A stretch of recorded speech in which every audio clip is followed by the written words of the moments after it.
जग्गू की सगी माँ गोरी कव्वी उसे बचपन में ही छोड़कर मर गई थी। जग्गू के पास अपने माँ की सिर्फ एक निशानी थी, एक पुरानी फटी हुई कपड़े की गुड़िया। जग्गू उसे सीने से लगाकर बैठा था। माँ, आज मुझे आपकी बहुत याद आ रही है। सौतेली माँ मुझे बिल्कुल प्यार नहीं करती, बस ये गुड़िया ही मेरे पास है जिसमें मुझे आपकी खुशबू आती है। मैं इसे कभी खुद से दूर नहीं करूँगा।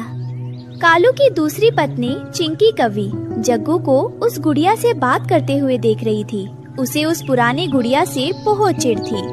कालू जी, देखिए अपने बेटे को, दिन भर उस गंदी पटी हुई गुड़िया को छाती से लगा कर रखता है। मुझे तो उसे देखकर ही घिन आती है। हमारे घर की शोभा खराब कर रहा है। अरे चिंकी कव्वी, वो बच्चा है, उसकी माँ की आखिरी निशानी है, इसलिए प्यार करता है, रहने दो। निशानी? आज इस निशानी का किस्सा ही खत्म करना होगा, तभी ये मेरी बात सुनेगा। दोपहर में जब जग्गू खाना खाने आया तो उसने गुड़िया अपने पास रखी। चिंकी कव्वी ने उसे जोर से डांटा। जग्गू, मैंने कितनी बार कहा है कि इस कूड़े को खाने की जगह पर मत लाया करो, इसमें से बदबू आती है, इसे अभी बाहर फेंक कर आओ। नहीं नहीं माँ, ये कूड़ा नहीं है, ये मेरी गुड़िया है। कृपया मुझे इसे अपने पास रखने दीजिए, मैं इसे रोज साफ करता हूँ। जग्गू अपनी गुड़िया को अपनी थाली से एक दाना खिलाने की कोशिश कर रहा था। वो बहुत मासूमियत से उससे बातें कर रहा था। खा लो माँ, ये बहुत मीठा दाना है। अगर तुम नहीं खाओगी तो मैं भी नहीं खाऊंगा। अरे पागल लड़के, ये कपड़े का टुकड़ा है, ये खाना नहीं खाता। क्यों नाटक कर रहे हो? हटो रास्ते से। शाम को चिंकी कव्वी ने जग्गू को एक बहाने से घर से दूर भेज दिया। जग्गू, जाओ नदी से जाकर घड़ा भरकर पानी लाओ, और खबरदार जो उस गुड़िया को साथ ले गए, पानी में भीगकर खराब हो जाएगी, उसे यहीं छोड़ जाओ। जग्गू ने डरते डरते गुड़िया को एक कोने में छुपाया और पानी लेने चला गया।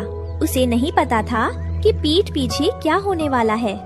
जैसे ही जग्गू गया, चिंकी कव्वी ने वो गुड़िया उठाई।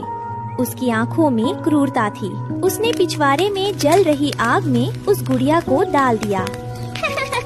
ले, अब कर अपनी माँ से बातें। जल गई तेरी यादों की गुड़िया, अब तू सिर्फ मेरा हुक्म मानेगा। कपड़े की वो मासूम गुड़िया आग की लपटों में जलकर राख होने लगी। जग्गू पानी लेकर लौटा। उसने आते ही उस कोने में देखा जहाँ उसने गुड़िया छुपाई थी, वहाँ कुछ नहीं था। उसका दिल धक से रह गया। मेरी गुड़िया, मैंने तो यही रखी थी। माँ, नहीं माँ, मेरी गुड़िया कहाँ गई? चिंकी कव्वी आराम से बैठी अपने नाखून संवार रही थी। जग्गू रोता हुआ उसके पास आया। माँ, कृपया बताइए, मेरी गुड़िया कहाँ है? मुझे वो नहीं मिल रही। ओह, वो गंदा कपड़ा मैंने उसे कूड़े वाले को दे दिया, या शायद कोई चील उसे उठा ले गई होगी। अब रोना बंद करो और घर का काम करो। नहीं, आप ऐसा कैसे कर सकती हैं? वो मेरी माँ थी। जग्गू पागलों की तरह घर से भाग गया। वो जंगल के कूड़े के ढेर में, झाड़ियों में, हर जगह अपनी गुड़िया ढूंढ रहा था। रात हो गई थी और बारिश शुरू हो चुकी थी। गुड़िया, तुम कहाँ हो? वापस आ जाओ, मैं तुम्हें कभी अकेला नहीं छोड़ूंगा। माँ, मुझे माफ कर दो। अगली सुबह रानू चिड़िया कालू के घर के पीछे से गुजर रही थी। उसकी नजर राख के ढेर पर पड़ी। वहाँ गुड़िया का एक आधा जला हुआ बटन और थोड़ा सा कपड़ा पड़ा था। हे भगवान, मेरा तो कलेजा ही मुंह में आ रहा है। ये क्या अनर्थ कर दिया इस निर्दयी चिंकी कव्वी ने। उस नन्हे से जग्गू की तो जान बसती थी इस गुड़िया में। उसे अपनी मरी हुई माँ की ममता इसी कपड़े के टुकड़े में महसूस होती थी, और इस पत्थर दिल औरत ने उस मासूम की आखिरी याद को भी आग के हवाले कर दिया।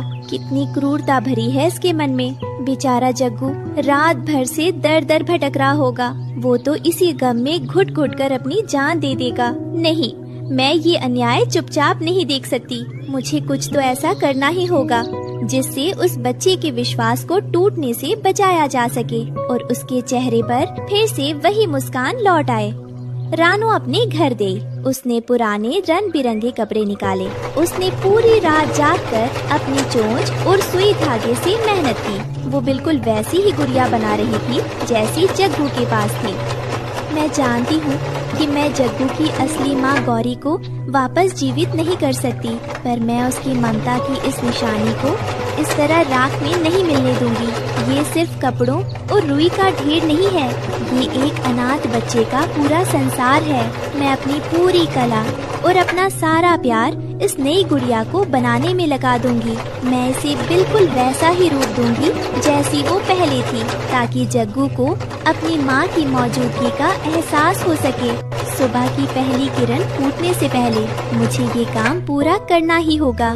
जग्गू बेटा, घबराओ मत, तुम्हारी माँ का आशीर्वाद मैं तुम्हें वापस सौंप कर दूंगी।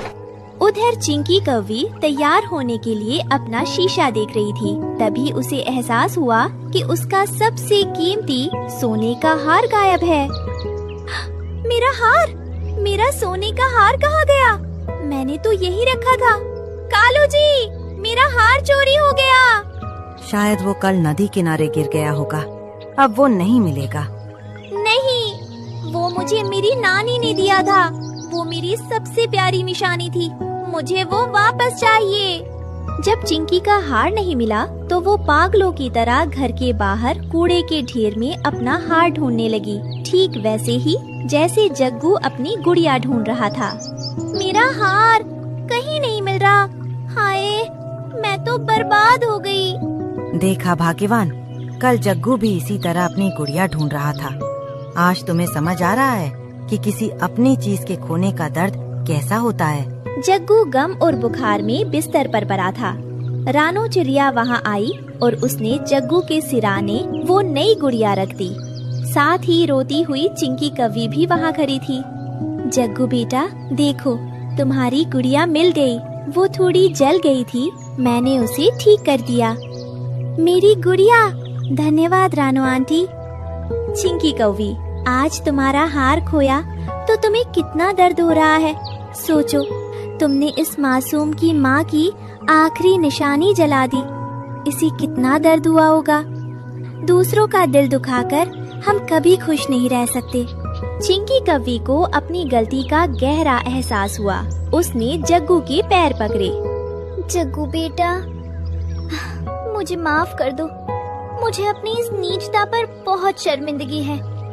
मैं कितनी अंधी और निर्दयी हो गई थी कि एक बेजान सोने के हार को तो निशानी समझकर उसके लिए रो रही थी, लेकिन तुम्हारी उस अनमोल गुड़िया को मैंने महज एक फटा हुआ कपड़ा समझ लिया।